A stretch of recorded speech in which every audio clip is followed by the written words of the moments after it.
So I will give a little bit of context before I call upon our panel for the Bill 79 discussion. In 2021, the Ontario government began passing the Working for Workers Act series, amending employment laws like the Employment Standards Act 2000 and the Occupational Health and Safety Act. Bill 27 was enacted in 2021, Bill 88 in 2022, and Bill 79 is the latest. So the table that we are projecting kind of summarizes some of the major highlights, but there are many, many requirements that came from all these bills. So you could Google it, learn more about it. Every employer in Ontario needs to understand because there are major changes that are happening, and as employers, you are responsible for this. Considering that we are about 20 minutes behind schedule, we are going to shorten our panel discussion to about 20 minutes, and for the discussion, we are going to be focusing on one of the main topics. Most of you who are here is here to learn more about health and safety. So one of the major amendments that happened is increased fines under the Occupational Health and Safety Act from 1.5 million for violations to 2 million. So an employer can be charged up to $2 million per violation under the Occupational Health and Safety Act for any kind of workplace negligence. So our panelists, Dr. Joel Moody, Rodney Cook, Enzo Gaetano, and Kiran Kapoor.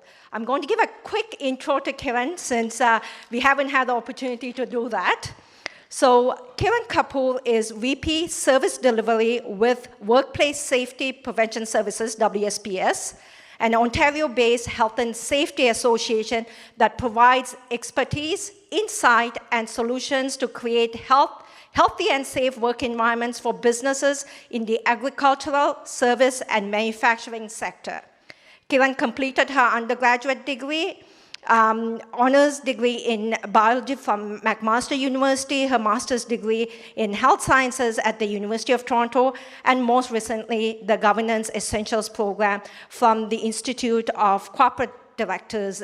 In 2023, she was the recipient of the Top Woman in Safety Award from Canadian Occupational Safety that acknowledges achievements of women demonstrating excellence in safety. So Kiran, thank you for joining us today, and let's invite the panelists, and we will start our discussion. Thank you. So focusing on one of the major topics, which is the increased fines that Bill 79 addresses. I know Bill 79 increased the employers' fines from $1.5 million to $2 million per violation for companies who do get convicted under the Occupational Health and Safety Act. I know in the past it used to be $500,000 per offense. And in the within a decade, it has increased to $1 million, 1.5, and now 2 million. That's quite a bit of greatest hike. And especially small employers, we have over 400,000 businesses in Ontario. Majority of them are smaller businesses. All it takes is one accident where the employer cannot prove that he has done or she has done everything reasonable and they are negligent for this incident. They can be out of business. That's such a huge increase in fines. Why? Dr. Moody, this question is for you. What is the Ontario government trying to do by drastically increasing the fines? Well, thank you as well. Always so good to be here. Apologies for the voice. You know, I'll maybe go back to answer your question from a couple of places. You know, as we said, first and foremost, occupational health and safety is paramount. At the end of the day, you've heard from the minister, you've heard from government that there should be no lives lost because of work. No lives lost because of work. And so what you're seeing is that stepped approach to really finding ways that if injuries or deaths happen, it's not a price of business. What we've heard through consultation in many different ways is, if something happens, I'll pay my fine, and it's just a cost of business. The minister has been very clear. If something happens where it injures an individual, we want that not to be a cost of business. And so that's why you're seeing and have seen that stepped approach to increase fines, such that the courts, working with the Ministry of Attorney General, has that latitude. But let's frame it a little bit differently. That's why prevention is so important. Let's not allow that to come into play. And so we know that there are bad actors in many different sessions. We speed, individuals do other things that are contrary to legislation and regulations. Health and safety should not be one of those. So let's prevent those such that we don't have to get to the question about an inspector laying charges, and then ultimately, if there's something that happens in the court system for those businesses. Thank you, Dr. Modi. Rod, in regards to WSIB's premiums and the bad actors, so Dr. Modi alluded to the bad performers, the bad actors, there's some sort of an indication that sometimes employers say, hey, we haven't had any injuries, therefore we are safe.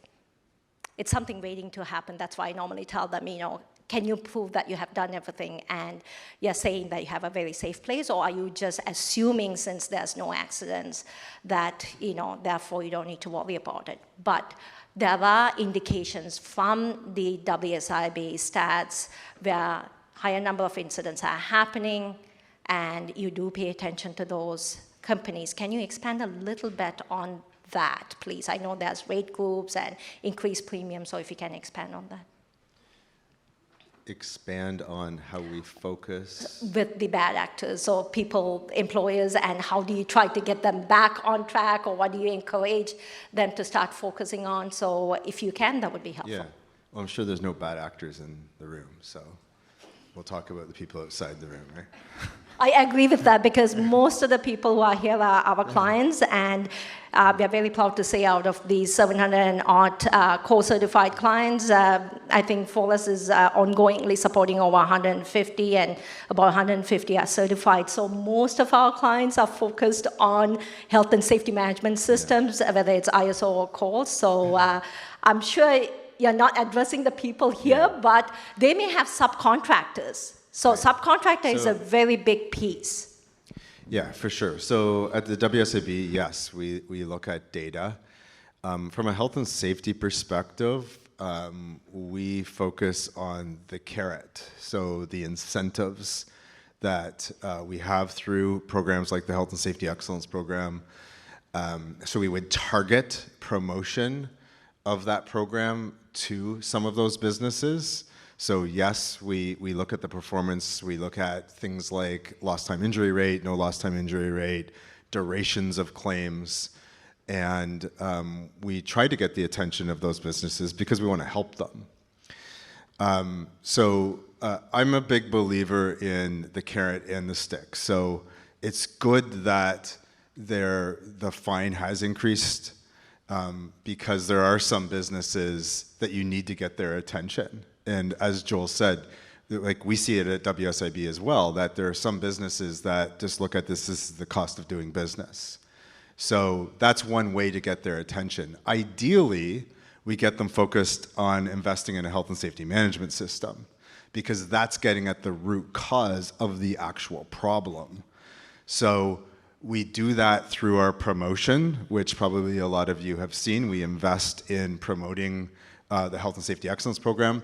We also have a program that we've been trialing called the Priority Business Initiative.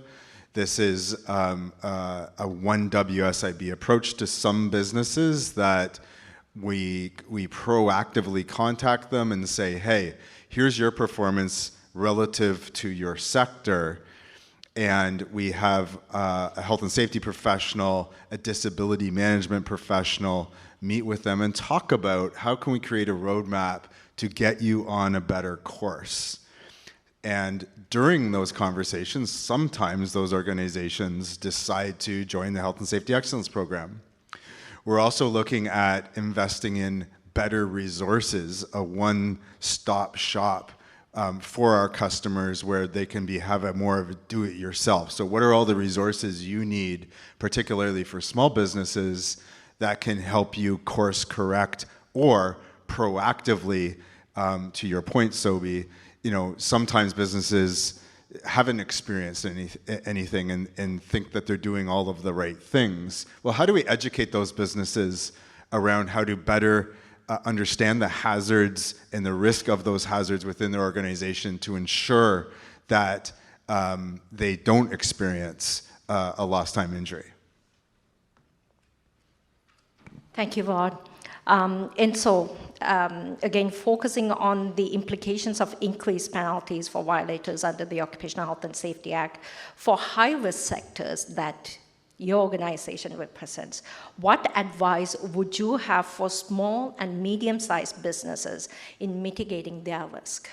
Yeah, thanks for that. The small businesses, as Rod said, there's so many small businesses, and we get about 600 to 700 new registering businesses a month within the sectors that we serve. And I think what our original message to them is be informed, be educated on what your obligations are, because you can't hand it off to anybody else, right? You think you can, you might hire someone, an outside party, et cetera, but in the end, the responsibility lies with that small business, and the responsibility for those workers is theirs. It's not going to go away, and the legal folks will tell them that once the proverbial crap hits the fan.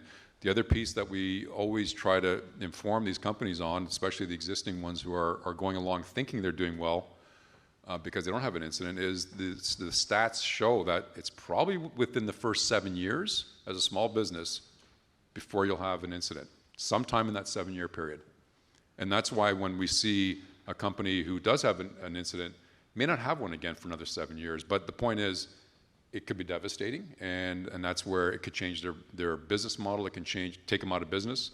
We have consultants who have now been hired by us who had their own business and ran into, one of them particularly fell off a ladder 30 feet, shattered their legs, which destroyed their life completely, their business, their marriage, everything, right? And they're with us now, and they've been successful with us. But the point is, it changes everything. So become informed, take responsibility.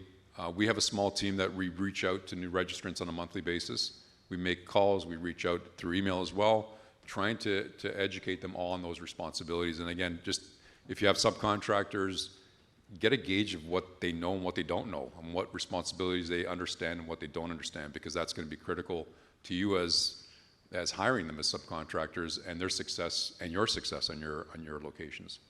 So that's the key message is the information exists. We have system partners, we have 4S, we have others that can provide that information if they need assistance.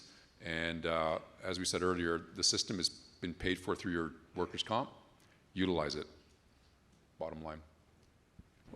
Thank you. And so I know those of you who have had direct interaction with me, I always tell our clients, be proactive. Yes, you may have not had accidents or incidents. You may think that you have a great health and safety program. The question I normally ask them, when was the last time you actually did a gap analysis or audited your program? Because if you haven't done that, how would you know that you have a robust safety management system in place? Maybe you haven't gone through CORE or ISO, but still, even smaller municipalities, smaller manufacturing organizations, when was the last time you actually did a gap analysis? And always recommended don't audit your own system because you don't want bias getting in the way, and find out, are you complying to everything? That's again the first step towards proactiveness, identifying opportunities. From the opportunities, then you focus on which direction you want to go to come up with the continuous improvement. Can I just add one more thing is, especially for the smaller businesses, is to focus really, if you're going to focus on anything, focus on the things that are going to kill someone, please. Because the falls, We heard it earlier. It's the falls, the struck-bys. If you're a roofer, whatever you do, at least start with mitigating the risk of the falls, because they're high-risk sectors. If it's electrical, if you're a road builder, it's trenching or overhead power lines, deal with the things that are going to kill people first and foremost, because if you do nothing else, at least you're not going to have people get to that extreme situation. And driver training. And driver training. This is something that I know Rod and I have been talking about. Biggest risk to everybody in this room today was what? Getting here, right? So driving is, and I think your numbers are showing that, and we've been also talking about that with the sectors that we serve. But take care of those things first and foremost.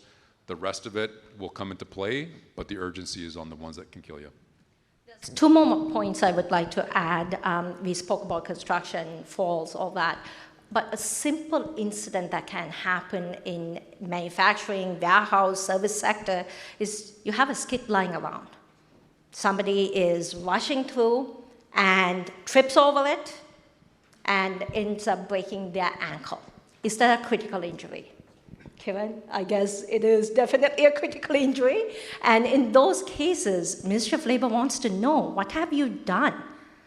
Where's your health and safety program? That's the time that they are going to be actually looking at your health and safety program. A common thing as consultants we always hear from clients who we are trying to support is, hey, we have the Ministry of Labor here, they gave me a whole bunch of orders, I complied to it, therefore, I have a health and safety manual, I think I have a good program, so I don't need to focus too much on it. Even for safety excellence, there's a common thing that we deal with. We have a health and safety manual, and things have been implemented.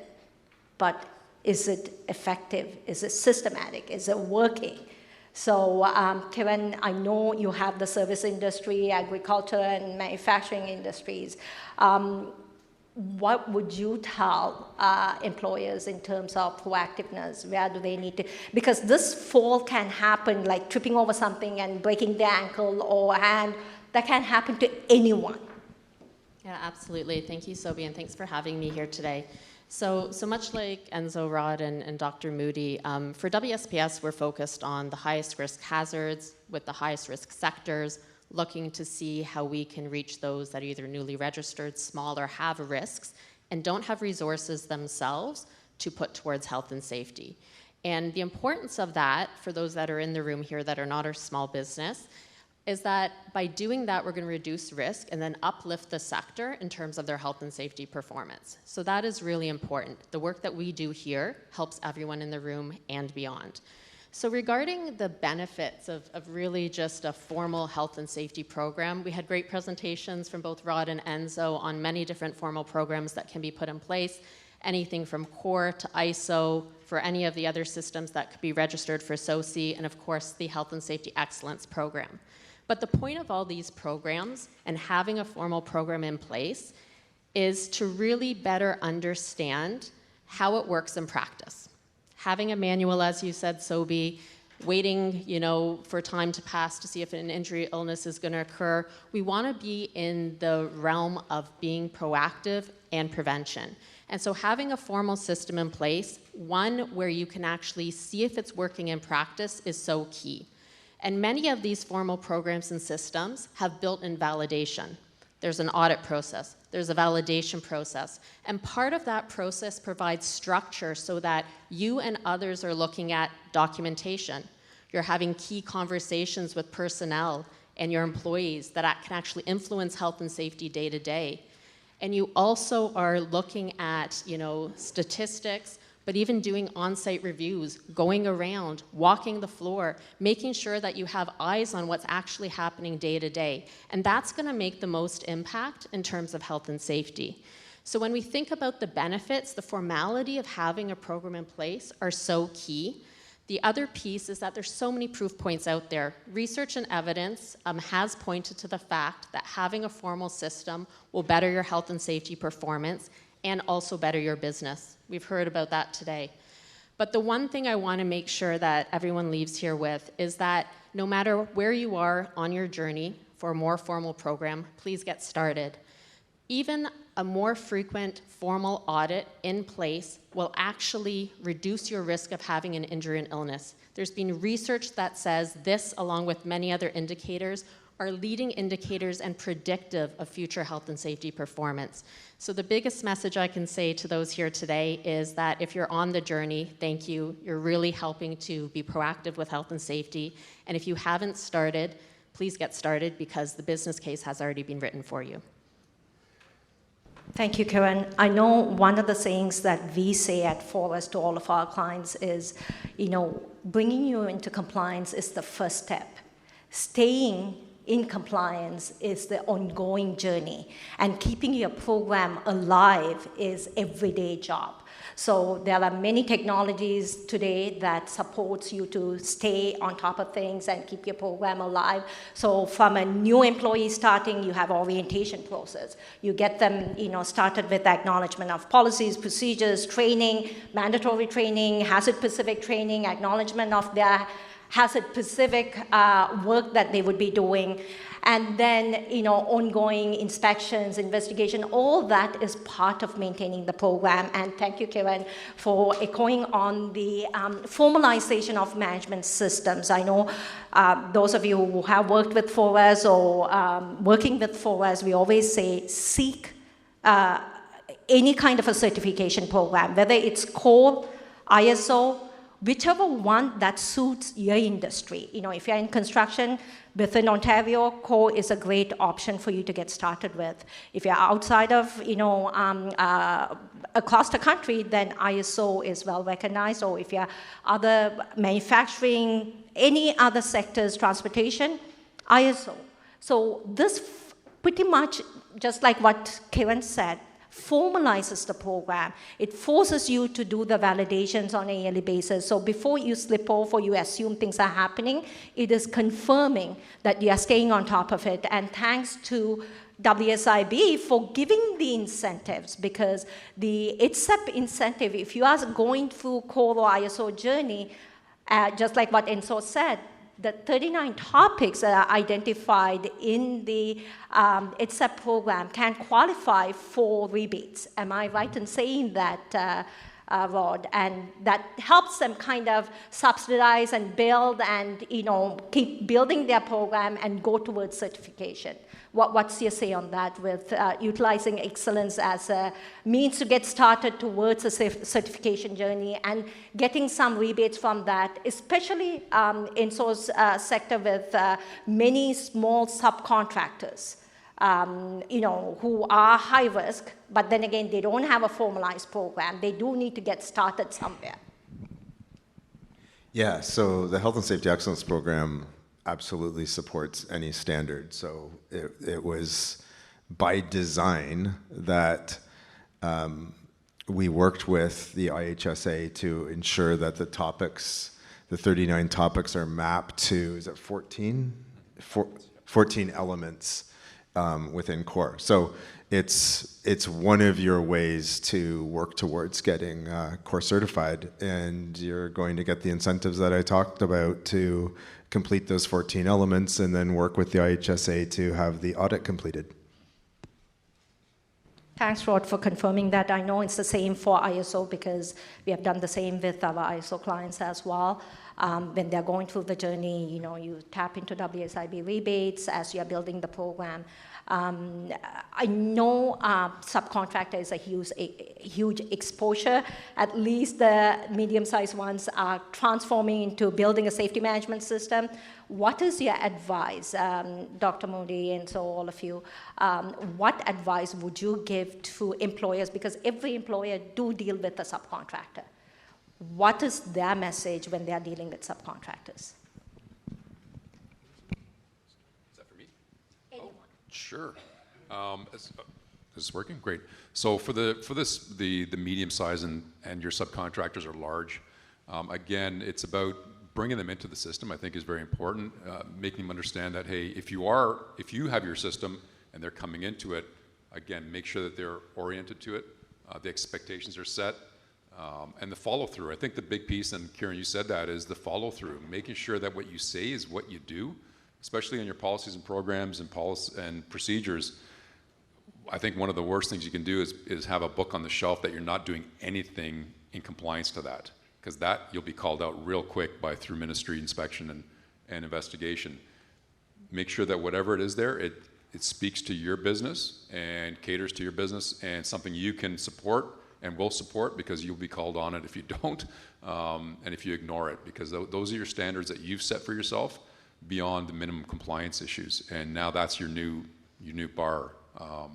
So again, bringing them in, educating them, certainly, again, promoting and being on site, to your point, is about ensuring that those things are happening and not just thinking that they're going to happen by themselves, or think that you've got the book and therefore everything's set. If you're not checking up on it and looking for those continuous improvement opportunities, you're going to be suffering from it from a business side, as well as really from a reputational side, that it's all smoke and mirrors. So the other big message is definitely set the tone as the leadership of the company. Walk the walk, because if you don't, everyone else sees it, and everyone else will go down that road of down the slippery slope versus climbing and raising the bar. So again, as the leader of the company, make sure that you are doing the right things, demonstrating the right things, and the rest hopefully will follow, and it's up to you to make sure that follow-up is there for them. I think the Sudbury case has added some complexity to this question.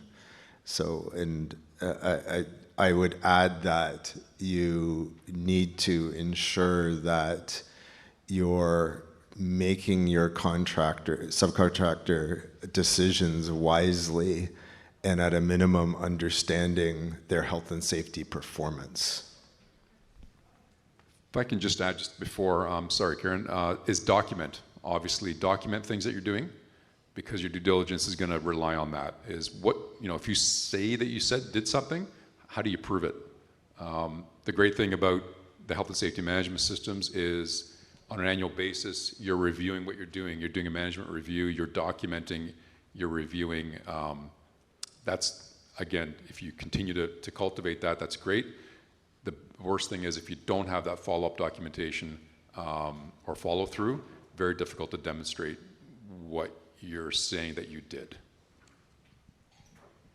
Yeah, I just want to thank you very much. I want to put a bit of a different spin on it. So I know we're talking about contractors and subcontractors, but as Sobi had indicated before, we also have temporary help agencies as well too.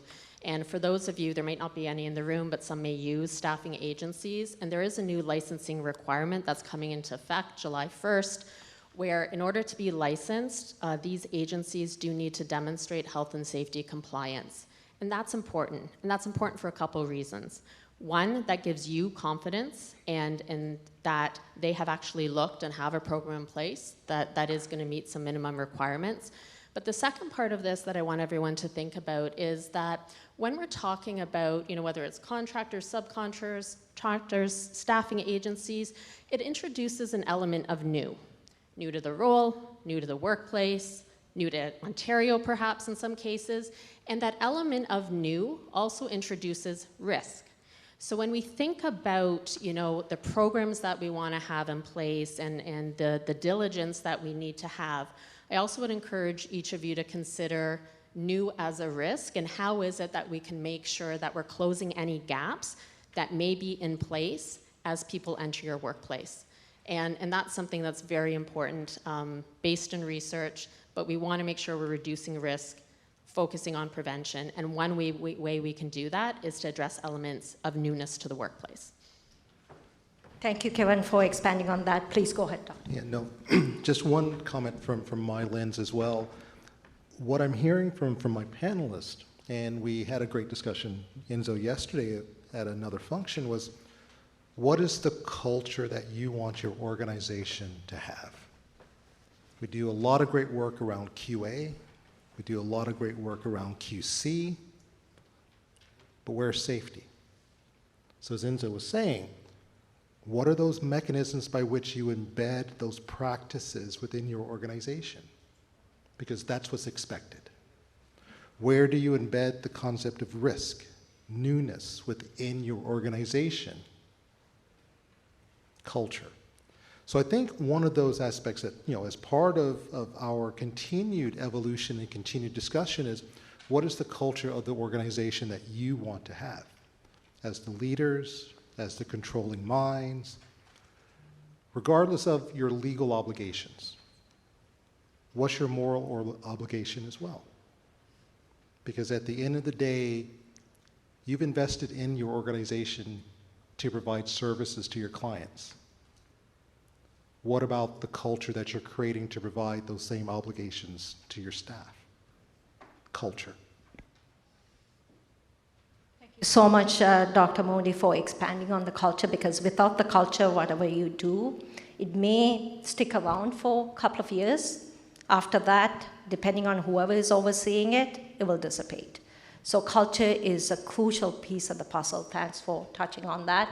And my question was going to be about temporary agency, so you covered that. I know my question to the audience is, how many of you, I'm sure all of you have contractors or temporary agency staff at some point. How do you validate that they come with some basic knowledge for health and safety? And we have a lot of newcomers who are joining that pool. They have no idea about our regulations, requirements under the Occupational Health and Safety Act, their duties, rights.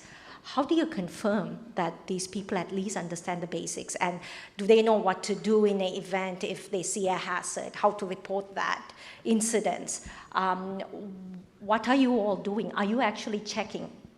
You know, if you're not, then maybe think about that. How are you going to do that? With that, the last question before closing is, with the foreign workers, again, the bill covers many different aspects. We touch upon temporary workers, we touch upon the increased fines. The last is foreign workers and language difficulties. I know that is one of the key pieces of the puzzle. Dr. Modi, would you like to expand on that? Yeah, no, thanks, Toby. So as you are probably aware, the ministry's name keeps evolving. You know, we were once MOL, but now we're Ministry of Labor, Immigration, Training, Skills Development, kind of the Ministry of Work. So remember that immigration component is so important, because now we're actually looking at it holistically. What are the personal characteristics and traits as you are attracting talent? Not everyone's first language is English and French that are coming to Canada right now. How might we as businesses, how might we as employers, how might we as employees understand those are our peers, those are our colleagues at work, and what are we doing to help support them to be successful as well? Because at the end of the day, you're so correct, Subi, when we look to find ways around awareness, if we're not able to communicate in the culturally appropriate way, in the language that's appropriate, are we doing the best that we can to support our staff and support each other? Because if you're not able to understand your basics, are you truly being safe when you're working? So once again, tons of questions, no answers, which is always a good thing. Thank you so much, Dr. Modi. I know when we're talking about language, that's one of my favorite things that I have spoken about. To you, Dr. Modi, and previously to you, I used to nag to Ron, you know, we need to do something about mandatory training in different languages. And I'm looking at one of our clients who took a very proactive approach. Yal Metal, thanks to Demo. She approached us and said, you know, I have a large population of Tamilians who are working here who have language difficulties. We subscribe to your ForSafeCom platform and e-learning. Can you guys translate some of the training in Tamil? I'm willing to pay for it, and I want to get this done.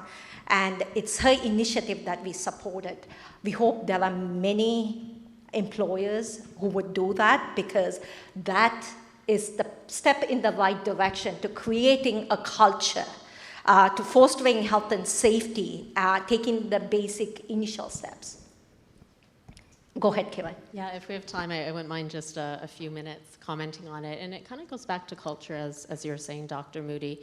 So, you know, for many that either themselves are new to Ontario or new to Canada, or have family and friends or in their network that are new to Ontario, there are many different aspects of diversity, equity, inclusion, accessibility that we want to build into occupational health and safety. And Sobi, you touched on the languages, which is really important. How do you provide safety in your language of choice? That is very important. But equally so, we need to get back to the culture as well, because for many that may be new to our system, their culture or the place that they have immigrated from may not necessarily value health and safety in the same way that we value health and safety here in Ontario. May not have prevention systems in place in the same way that we have prevention systems in place in Ontario. So we really need to also round out our whole picture in terms of diversity of how we build culture. Let our employees know that health and safety is valued. That's number one. Build a culture of trust as well, because being able to speak up is so important. Speak up when you see something that is not right related to health and safety. And if you're doing that and English is your second language, that's even more critical and important, that you know and feel confident and competent to do that. And then I think the other piece is just communication. Communication all throughout the organization. Even your frontline supervisors being culturally aware, sensitive, and know how to communicate to a diverse workforce. That is so important as well too. So the training and the translation is one aspect of it, because we want everyone to have health and safety in their own language, but the other elements around it are equally important as well, and I don't want everyone to lose sight of that. Thank you so much.